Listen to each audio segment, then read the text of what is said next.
इस समय तस्वीरें दिखा रहे हैं सेक्टर 32-33 थाने के बाहर से। जिस प्रकार से कल एक मामला जो है आपने देखा होगा कि एक जहर खाने का, थाने के बाहर एक युवक ने जहर खा लिया था। उसके बाद आप देख सकते हैं आरोप इसी महिला पर, बीच में जो महिला खड़ी है इसी महिला पर आरोप लग गए थे कि इसने जो है वो जहर खिलाया है। जी हाँ, हालांकि महिला का कहना है कि मेरी आप कॉल डिटेल निकलवाइए और पूरी निष्पक्ष जाँच कराइए। जी हाँ, मेरे को एक दिन में हज़ार मिस कॉलें, जी हाँ मेरे पास पूरा फ़ोन के अंदर रिकॉर्ड है। हालांकि काफ़ी गंभीर आरोप लगाए गए थे। पूरी बातचीत करने का भी प्रयास करेंगे। मेरी आप सभी से अपील रहेगी, इस वीडियो को देखने वाला इस वीडियो को शेयर ज़रूर करते रहें। मेरा नाम निशा है, मैं फूसगढ़ की रहने वाली हूँ जी। मैं इस लड़के से 3 साल पहले बात करती थी जी। उसके बाद कि मुझे पता चल गया 6 महीने बाद कि ये लड़का नशेड़ी है, नशे करता, गांजे बेचता है, तो मैं इस लड़के से दूर होगी। जैसे मैं पवन नाम है जी उसका। तो दूर होने के बाद उस लड़के ने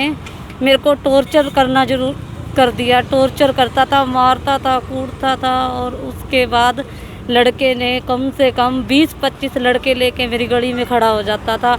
मैं जिस रास्ते से जाती थी उस रास्ते से लड़के आके खड़े होते थे। लिविंग में रहते थे? कैसे रह रहे थे? नहीं रह रही थी मैं, बिल्कुल भी लिविंग नहीं। टॉर्चर कहाँ आके करता था आपको? टॉर्चर गलियों में खड़ा हो जाता था। मेरे सिर पे उसने गन रखी है। उसके पास गन है एक, जो 13 सेक्टर की पार्क में एक गन थी जो उसने मेरे ऊपर रखी थी। मुझे टॉर्चर करते थे और मैं कुछ बता नहीं पा रही थी।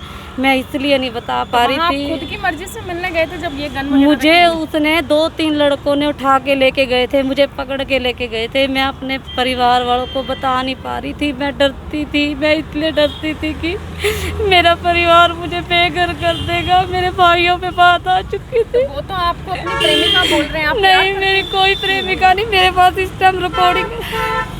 तो आप बात क्यों करते थे फिर ऐसे इंसान से? बात नहीं करती थी मैं उसके साथ, कुछ भी नहीं करती। जबरदस्ती था। वो मुझे कहता था कि मैं तुझे पाना चाहता हूँ। कितने बच्चे हैं आपके? मेरे पास 2 बच्चे हैं। मैं तेरे साथ शादी करना चाहता हूँ। मैंने उसको बोला मैं तेरे साथ शादी नहीं कर सकती, मैं तेरे साथ रहना नहीं चाहती बिल्कुल भी। तो आप पार्लर में काम करती हैं? मैं पार्लर में काम करती हूँ। मेरे पार्लर में आके टॉर्चर करना, मारना। और कल तो उसने ऐसा किया कि मेरे पार्लर की लड़कियों को भी मार के गया। आखिरी बारी कब आया था आपके पार्लर? कल परसों शाम को आया था। परसों जब मैं एप्लीकेशन लेके आई थी तब वो लड़का आया था। थाने में क्या हुआ? जहर किसने किसको पिलाया ये बताओ? जहर ऐसा था जी, मैंने इसके पेरेंट्स को फोन करा परसों। मैंने कहा तुम आ जाओ। कहाँ रहने वाले है लड़का? सलारू का जी।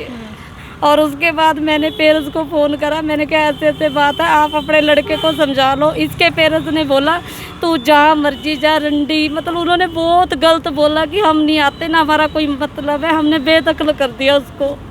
और उसके बाद मैंने फिर पुलिस में आके एप्लीकेशन लिखवाई। फिर उन्होंने अगले दिन बुलाया लड़के को बुलाने के बाद और ये सब आगे कम से कम उसके 25 बंदे आए और मैं अकेली थी क्योंकि मैं डर रही थी। मेरे को ये था कि मेरे परिवार को पता चल जाएगा तो मेरी बदनामी होएगी। मैं अपनी इज्जत से डर रही थी। मेरे यहाँ क्या हुआ कल? हाँ जी, 25 बंदों में ना उसके भाई ने एक रिकॉर्डिंग सुनाई। एक नहीं 4 रिकॉर्डिंगें सुनाई, जिस रिकॉर्डिंग में ये बोल रहा है कि मैं प्रॉपर्टी के बारे में बोल रही, मतलब ये लड़का मुझे ही गलत बोल रहा है। और उसके बाद पता क्या हुआ जी, वो 25 बंदों ने जैसे सुन लिया ना कि ये लड़का गलत है, वो 25 के 25 उठ गए। वो उठ के बाहर आगे भी हमारे बस का नहीं, इसको अंदर करवा दो। उस लड़के से उसका कड़ा भी पर्स भी लेके उन्होंने रख लिया। कड़ा और पर्स लेने के बाद हम सारे बाहर आ गए, मैं भी बाहर आ गई भी। अब मेरा राजीनामा मैंने करना नहीं था, मैंने कंप्लेंट दे रखी थी जी। और उसके बाद उस लड़के ने क्या किया, बाथरूम में जाके, मुझे नहीं पता दवाई कैसे खाई कैसे नहीं खाई, मुझे कुछ नहीं पता इसके बारे में। पंचायत हुई थी कल थाना में? हाँ जी, मैं अकेली थी, मैं अकेली आई थी क्योंकि मैं डर रही थी। तो जहर आपने नहीं पिलाया? मैंने नहीं पिलाया। अगर मैंने जहर पिलाया तो कैमरे की रिकॉर्डिंग निकालो। आपके ऊपर आरोप है कि आपने पानी के गिलास में जहर मिला के पिला दिया। मैडम अगर मैं गलत हूँ, कैमरे की रिकॉर्डिंग निकलवाओ। और कहाँ का मामला था? बाहर का था अंदर का था? अंदर का था जी। थाने के अंदर का ही था? हाँ जी। तो आप किस जगह मौजूद थे उस समय? मैं अंदर लेडीज के साथ बैठी थी जी। मुझे नहीं पता लड़के ने कैसे खाई, मैं तो बाहर आ चुकी थी। आपने क्या देखा अचानक से? मैंने कुछ भी नहीं देखा, बस मैंने ऐसे हालत देखा। अपने आप ही खराब हुई थी? कैसे हुई थी? अपने आप ही हुई थी। वो उल्टी कर रहा था, मुझे नहीं पता। मैंने सोचा कि वो पहले भी ऐसे ड्रामे करता था।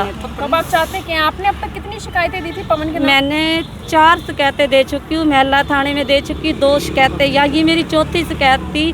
जिसमें कि मेरी कोई सुनवाई नहीं हुई। पुलिस वाले भी मेरी कोई सुनवाई नहीं कर रहे समय से हैं। दे रहे हो ये शिकायतें 2 लगातार? साल हो गए लगातार। मतलब 3 साल पहले तो आप मिले थे और 2 हाँ सालों जी, से शिकायतें दे हाँ रहे जी, हैं। जिससे हमारी लड़ाई लेकिन चल आपका रही पीछा थी। नहीं छूट रहा। नहीं छूट रहा जी। मैं चाहती हूँ, हाथ जोड़ के रिक्वेस्ट है मेरा, इस लड़के से पीछा छूट जाए। मेरे को इसके साथ शादी नहीं करनी, ना मैं इससे रहना चाहती इससे हूँ। पहले आपने बहुत खुद बार ही ऐसे समझौता कर मामले आ रहे लिया। हैं, बहुत मैं बार खुद अकेली आती थी और अकेले ही समझौता करती थी, क्योंकि मैं डरती थी मेरे परिवार को पता चल जाएगा, मैं कहीं की भी नहीं रहूंगी, इसलिए। आप देख सकते हैं किस प्रकार से जो महिला है जिसके ऊपर आरोप लगे हैं, वो जिस प्रकार से देख सकते हैं अब इंसाफ की गुहार लगाती हुई नज़र आ रही है कि मेरा जो है, मेरे पर जबरन जो है दबाव बनाया गया, मेरे को गन पॉइंट पर लिया गया। इस तरह के जो है अब महिला चीज़ें बताती हुई नज़र आ रही। महिला इसलिए चुप थी कि मेरे परिवार में मेरी काफ़ी बदनामी हो जाएगी। जी हाँ, मेरे परिवार में मेरी काफ़ी बदनामी ज़रूर हो जाएगी। उसके बाद महिला खुद पहले से 2 पंचायतों में फैसले कर लेती है। कल जब तीसरी बार कंप्लेंट देती है तो